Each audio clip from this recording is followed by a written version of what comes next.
92 page number আর হচ্ছে 4 এর ঘ করাচ্ছি, ঠিক আছে? 4 এর ঘ দেখো বাবা, আগে বোঝো তারপরে টুকু, ঠিক আছে? 1 এর 4 যেখানে অসুবিধা হবে বলবি। 2 এর 3 2 এর 3 2 এর 3 1 এর 8 এসো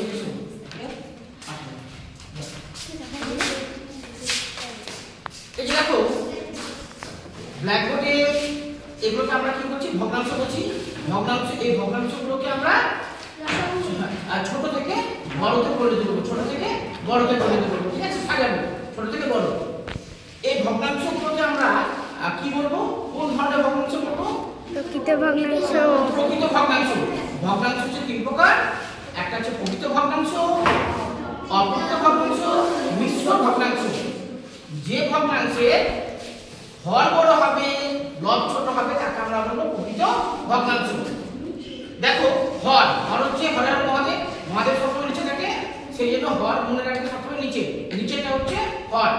এখানে দেখো হরটা বড় আছে, উপরে কত আছে? লবটা হচ্ছে 1, হরটা হচ্ছে 4।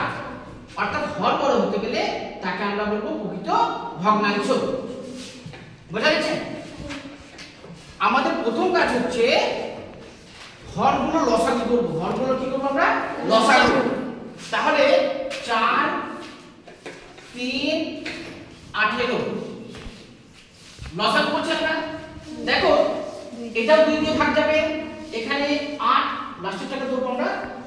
এটাও 8টা হচ্ছে জোড়া সংখ্যা, জোড়া হতে গেলে 2 দিয়ে ভাগ যাবে। জোড়া দিয়ে যদি ভাগ যায় তার মানে যদি জোড়া হয় জোড় সংখ্যা তার 2 দিয়ে ভাগ যাবে, তাহলে আমরা 2 দিয়ে দিব। এসো এই রনি আগে এটা দেখো, ঠিক আছে? আগে প্রত্যেকটা বুঝবে তারপর লেখা শুরু করবে। তাহলে 2 দিয়ে আমরা করি, 2 দিয়ে কত হবে? হ্যাঁ 2 দুগুণে 4। 3 যাবে না, 3 যাবে না, পরে নামিয়ে দেব। 18 যাবে, 18 দিতে হবে, কত দিয়ে যাবে? 9 দুগুণে 18। এবার 8 দিয়ে 2 দিয়ে আর যাবে, এটা দেখো এটা বিজোড় সংখ্যা, এটা বিজোড় সংখ্যা, এটা জোড় সংখ্যা। অন্তত দুটো ঘর কিন্তু ভাগ যেতে হবে লসাগুর জন্য। 2 দিয়ে তো আর যাবে না, সেই জন্য আমরা 2 দিয়ে দিব না। 3 দিয়ে যাবে? হ্যাঁ 3 দিয়ে যাবে। যদি না যায় আমরা কি করব? নামিয়ে দেব। কত দিয়ে যাবে? 1 কত দিয়ে যাবে? 1 3 একে 3, তারপর কত দিয়ে যাবে? 3 3 থেকে 9। এবার লসাগু নির্ণয় লসাগু করি, লিখবো না, সরাসরি করে নিচ্ছি, ঠিক আছে? একটা দুটো হচ্ছে 2 গুণ 2, 3 কটা আছে? এই দুটো দাগ দিয়ে দিলাম, তুলে নিয়েছি। একটা 2 গুণ 3 গুণ 3, 2 দুগুণে 4, 4 3 12, 3 12 36। অর্থাৎ তাহলে আমাদের লসাগু কত হচ্ছে? 36। 2 দুগুণে 4, 3 4 12, 3 12 36। তাহলে লসাগু হচ্ছে আমাদের কত? 36। আমাদের লসাগু বেরোলো। এবার তাহলে আমরা ভগ্নাংশগুলোকে ওর সাথে এবার বসাই, ঠিক আছে?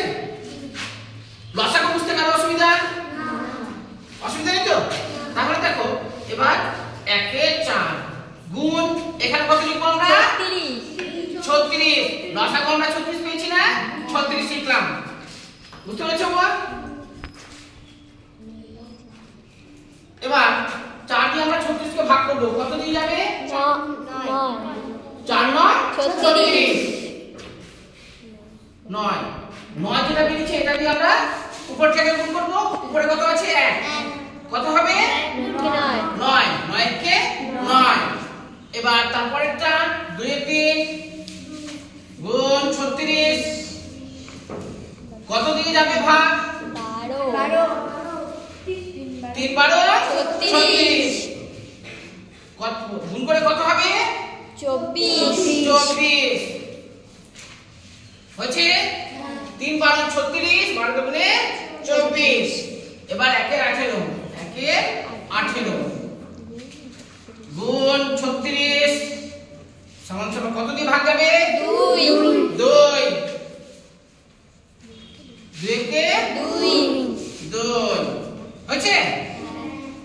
দেখো এই তিনটাকে দেখে কোনটা কিছু বোঝা যাচ্ছে?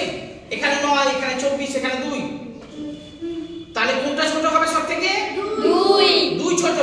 2 ছোট বলতে গেলে আমরা যখন লিখব ছোট থেকে বড় সাজানো হলো ভগ্নাংশগুলিকে ছোট থেকে বড় সাজানো হলো, তখন কিন্তু 2 লিখব না, আমরা কি লিখব? 1/18। হ্যাঁ, 1/18 কারণ কি এটা আমরা বার করেছি ভগ্নাংশগুলো, এখানে আমাদের বলেছে ভগ্নাংশগুলোকে ছোট থেকে বড় সাজাও, অর্থাৎ ভগ্নাংশ তো এটা নয়, ভগ্নাংশ তো হচ্ছে আমাদের এটা, সেই জন্য আমরা এগুলোকে লিখবো, এগুলোকে নয়। বোঝা গেছে? তাহলে এবার লিখি লসাগুটাকে মুছে দিই আমি।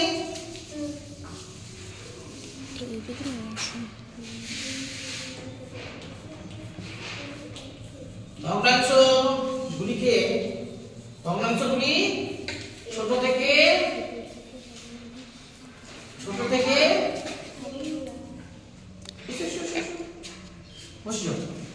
ছোট থেকে বড় সাজানো হলো,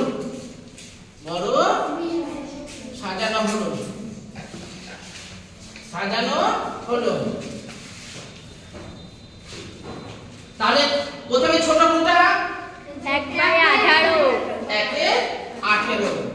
1/18 হচ্ছে সব থেকে ছোট। তারপরে 1/4।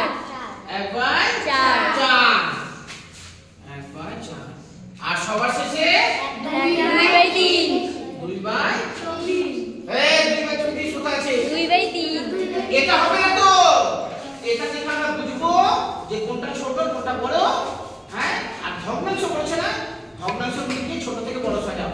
ভগ্নাংশগুলি হচ্ছে আমাদের এটা, প্রথম হচ্ছে সব থেকে ছোট হচ্ছে 2 বলতে 1/18, এখন লিখছি আমি। তারপরে হচ্ছে আমাদের 9 অর্থাৎ 1/4 আর সবার শেষে হচ্ছে 2/3। কারো বুঝতে কোনো রকম অসুবিধা? এইভাবে কিন্তু তোমরা দেখতে পারো এই অঙ্কগুলো ছোট থেকে বড় সাজানো, এটাকে কিন্তু অনেক নিয়মে করা যায়। তোমাদের এই নিয়মটা কঠিন মনে হচ্ছে? এটা সোজা মনে হচ্ছে? যদি সোজা মনে হয় তোমরা করতে পারো। এবার বলো যে কোথায় অসুবিধা হচ্ছে। ভগ্নাংশ